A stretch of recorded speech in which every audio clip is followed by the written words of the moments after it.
after the Kenya Coalition of Church Alliances and Ministry made a call to the Deputy Inspector General of Police, Eliud Lagat, to step aside as investigation into the death of Albert Ojwang continues. Everybody who is involved should step down. If they later are found not guilty, no problem. They'll be reinstated to their places of work. We want to see what was the reason. Why did Albert Ojwang die? Who was responsible? What the allegations that Albert Ojwang came with, and whatever was in the social media and media. Was it true or not true? What is the end result? What is the role of ESCC? So the time has come when we are not sugarcoating anything. The time has come when we have to, when we go to investigate, we investigate at the whole scope and come out with the answers, and that's our call. Trusted sources have revealed that Eliud has stepped aside.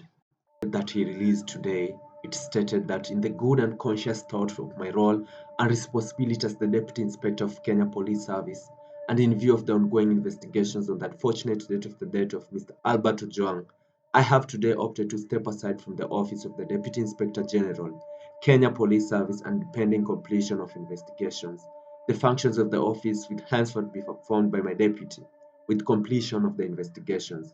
I undertake to provide any support that may be required of me during the investigations of the unfortunate incident. I offer my immense condolences and the family to Mr. Albert Ojwang for their great loss. This is taking place after he had vowed to step aside to pave way for the ongoing investigations while he spoke in the parliament.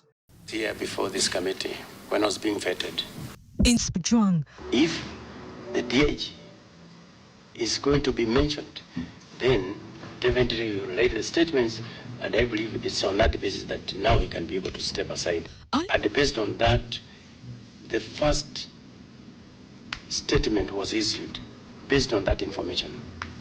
And it is for that reason the DCI have stated very clearly why is it that this OCS prepares and dispatches such an information. But we received a letter from Mbagathi Hospital confirming that the deceased was brought to that facility at around 2 a.m. while already dead. The material you give us, why have you not taken people to court? And could you assure us before the end of business today, now that you appear before the House, that oversights you? There should be no interference with the investigations. No cover-up.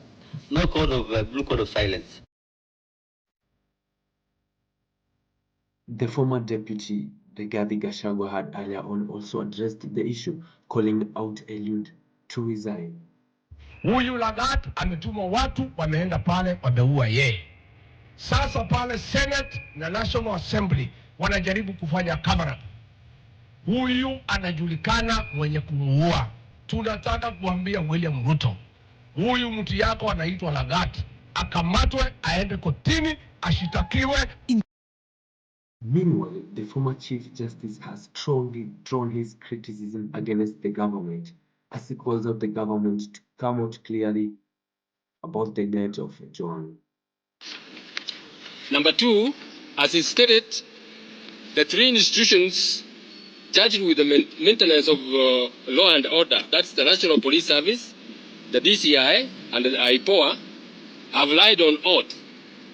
Consequently, the Kenyans have lost the trust in, the Kenyan people have lost trust in them. This cannot be allowed to continue. Our institutions of human rights and the justice need a serious resetting and rebuilding. To begin this resetting and rebuilding process, we demand the arrest of the DCI because he lied on oath, and the IG, as well as Mr. Lagat himself, and they be prosecuted, and those, of course, who are associated with the murder of Ojwang. To clear this, to be clear, we support the efforts of the other Kenyans who have already petitioned for private prosecution. And if no action is taken, we will join them and come up even with fresh charges against them. And we demand that this be done on or before the 25th of June this year. If that is not done, we will formally come out and join those efforts and demand for private prosecution. You know, the law provides for that. If the DPP or the agencies don't want to take that action, we are not left helpless. We can demand for private prosecution and go right ahead.